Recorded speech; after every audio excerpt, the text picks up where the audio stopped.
Hey everybody, today I want to discuss in full detail something I covered a little bit when I started this channel last fall, which is the Eric Heber Kisatchie Trail. It's not an official trail, but it is a concept of a trail that's about 150 miles in Louisiana that you can go out and hike right now. So today I'm going to go into what came up with the idea of a long distance trail like this in Louisiana.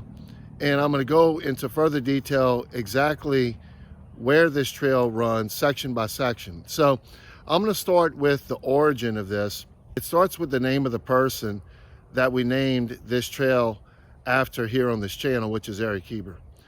Eric was born in 1976 in Alabama, where he spent much of his childhood before he and his family moved to Baton Rouge, where he grew up and spent his entire adult life. Eric was introduced to hiking in 2010 on a backpacking trip, and he immediately fell in love with it. And so right after that, he started looking for other trails that he could hike in Louisiana. And back then it was hard to find a lot of information, but he found this one book called 50 Hikes in Louisiana, which was basically his roadmap that he used moving forward to go out and hike in Louisiana. And once he did that, he decided that he was going to go ahead and start showcasing these videos of trails that he was hiking to everyone, so people would have more information out there for themselves to be able to have in case they wanted to go out and hike some of the same trails that he was doing. And so as he continued hiking across various trails in Louisiana, Eric, of course, like most other hikers, developed greater interest in challenges they wanted to pursue in hiking. So he eventually went out and through hiked the Ouachita Trail. He section hiked the Ozark Islands Trail and a section of the Appalachian Trail in the Great Smoky Mountains. But one place he always enjoyed going to more than any other was Kisatchie National Forest. Kisatchie is spread out among several districts across central and north Louisiana. And two of the districts that are very popular for hiking that include several trails are the Kisatchie district just southwest of Natchitoches in north central Louisiana, and the Evangeline unit of the Calcasieu district, which is just west of Alexandria, Louisiana in central Louisiana. So Eric would go out there frequently, and after his through hiking experience on longer trails, being that Louisiana doesn't have a long distance trail to this day in excess of 100 miles, Eric started coming up with ideas on how to create longer hikes in Kisatchie. And around 2018, he came up with what became the Kisatchie Loop, which I'm going to talk more about later in this video. But it was his first long distance hike that he put together on his map, that not only was he promoting on Louisiana Hikes, his YouTube channel, but on his website they eventually created, louisianahikes.com. And then a couple years later, he did a long hike in the Evangeline unit section of Kisatchie that combined several trails in that area. And then he continued on with coming up with something even greater than what he had already generated. And by 2020, he had announced that he was coming up with a potential long distance trail for Louisiana that would be in that 150 mile range. And in 2021, he finished up doing his research, and his last video that he actually recorded was a section of the Kisatchie Trail that he had generated that would get him prepared for what he planned on doing in January of 2022. And that was to through hike this trail that he had created. And unfortunately, as things happen, life throws things in your way, and he wasn't able to make it out at the time and planned on going out and hiking again in the future. However, unfortunately, that never was going to be able to happen, as Eric unexpectedly passed away in April of 2022. And as I talked about in my inaugural video, Welcome to Cajun Hikes, in September of last year, Eric was really the inspiration for not only me creating this channel, but I was dedicated to promoting this particular trail that he came up with. So on this channel, I've decided to give credit where credit's due and call it the Eric Heber Kisatchie Trail. So what does this trail actually look like? Well, you can really break this down into 4 main sections. This particular hike that I'm going to describe to you is going to be if you're traveling it southbound. The first section is the Kisatchie Loop that he originally created up in the Kisatchie district. It's about 40 miles, and it includes 2 popular hiking trails, the Backbone Trail and the Caroline Dorman Trail, and also a multi-purpose trail that people not only ride their ATVs, but it's also popular for hiking as well. And that's a section of the Sandstone Trail.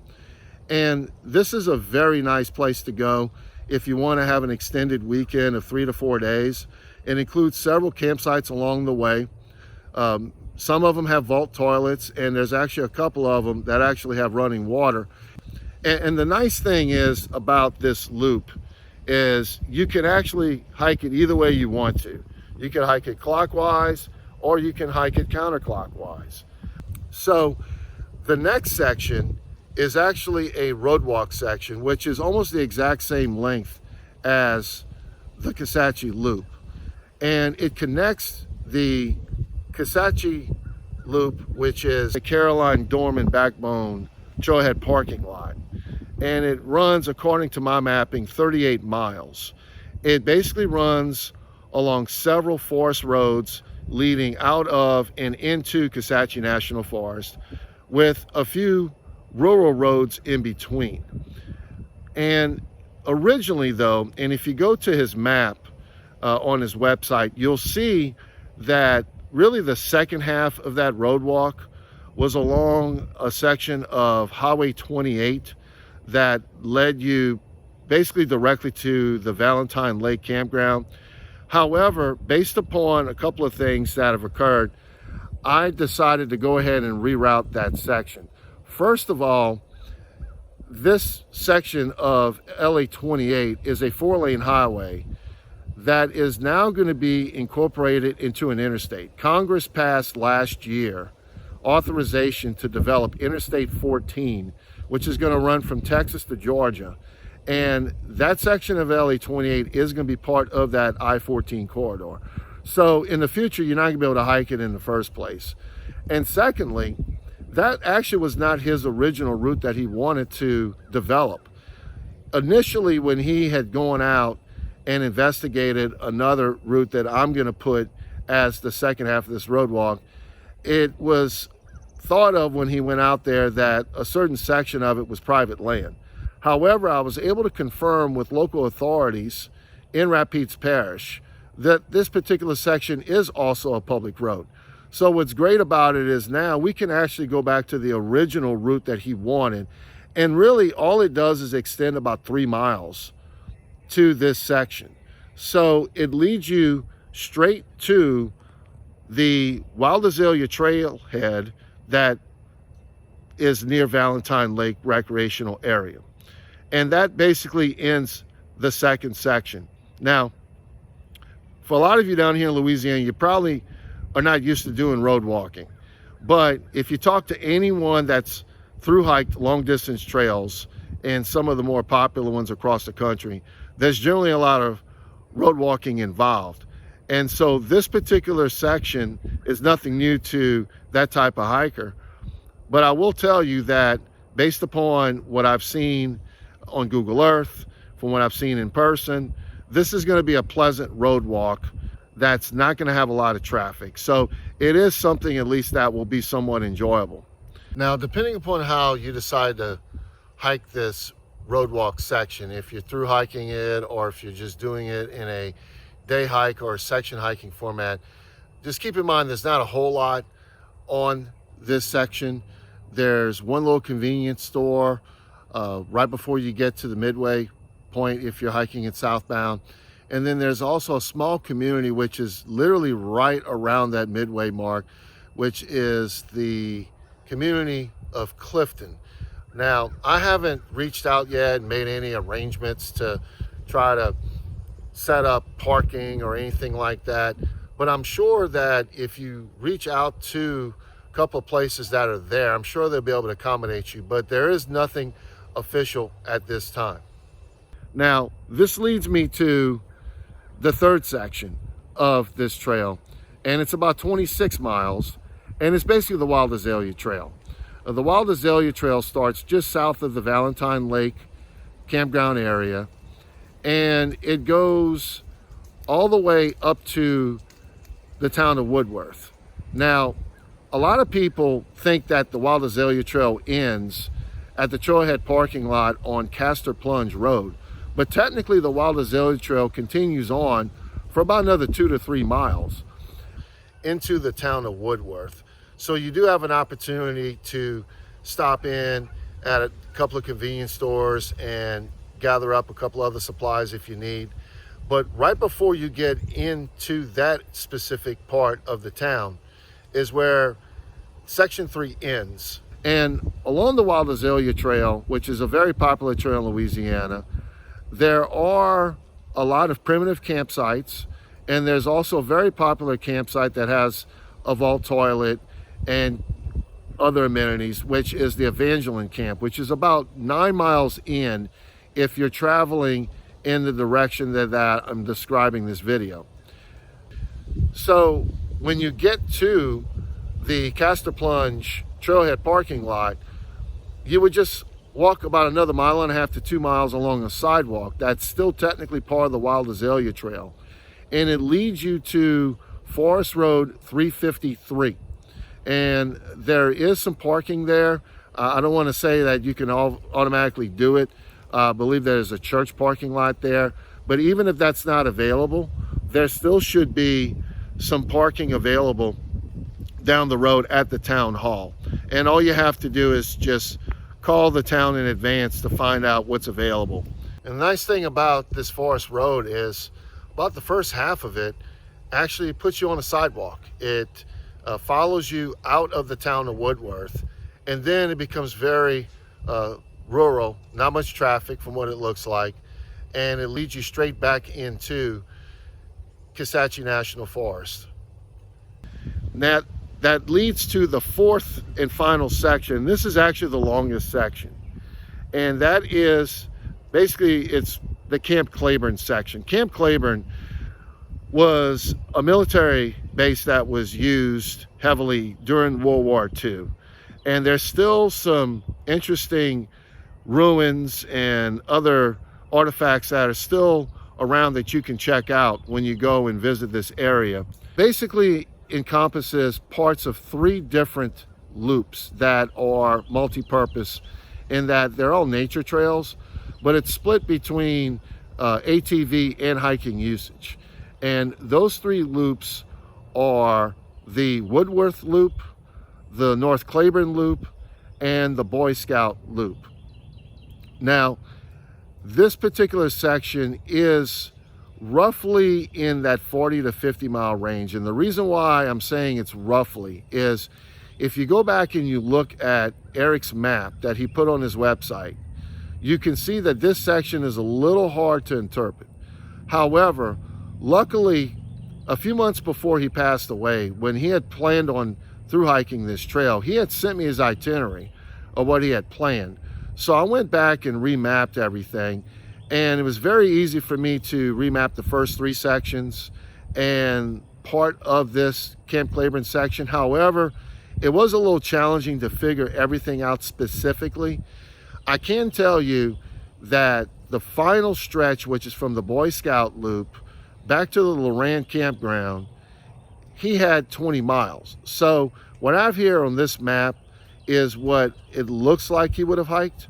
However, one thing he talked about too, though, in his video, specifically the last video that he created when he was mapping out that area, was that he wanted to have this trail have the trail route made sense, in that it wasn't just a lot of zigging and zagging, and a lot of these trails have that. He wanted to have something that got you from one spot to the other.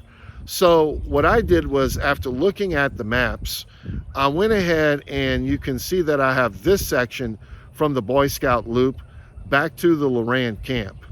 and it's a little bit more of a straighter shot, and it may take, you know, about 5, maybe 10 miles total off of that. So I'm just leaving the option for you if you want to hike either one. But either way, this section is going to be a very fun section to hike as well, in the fact that you do have 3 established campgrounds out there. You have, if you're going in the southbound direction, you would hit the Melder camp ground, which is multi-purpose. It's for horse camping, for horseback riders, along with hikers. Then there's the Boy Scout camp, and then you can finish up at the Loran campground, which would be the southern terminus of this trail. However, when you're coming in on Forest Road 353 to link up with these trails, it'd probably be a good idea to spend the night at the Loran campground before you get on all of these loops. Now, I have all this available on my Facebook page. I created the first 3 sections of this trail on the All Trails app. So as long as you have an account, all you have to do is click on the link. You can see the first 3 sections. But because it was a little bit more difficult to be able to create that 4th section, it was not possible for me to trace those loop trails because they weren't all available on the All Trails app. So what I did was I took a map of Kisatchie and I drew it myself to the best of my ability. Either way, you can always modify it the way you want to, but it is, again, available for you to go out and through hike anytime you want to. And I plan on continuing covering this particular hike over the next several weeks. I'm recording this video right now in late February of 2023. I did the first day back in October, which was the Backbone Trail in the Kisatchie district. And I'm going to go back up and finish that section over the next few weeks. And then after that, I'm actually going to plan on going back out in the fall and doing the next 2 sections, which would be the road walk and then the Wild Azalea Trail. And then sometime in 2024 is when I plan on going out and covering the Camp Claiborne section. I hope this was very helpful. I hope that you do check into this and consider at least hiking sections of it. It's a wonderful trail that Eric has come up with, and someday hopefully it will become an official trail. But in the meantime, you can be sure that I'm going to dedicate time to promote this trail so all of you can watch it, experience what I experience hopefully someday, and share it with others in the hiking community. Thanks for checking this video out, and I'll see you again soon on the Eric Heber Kisatchie Trail.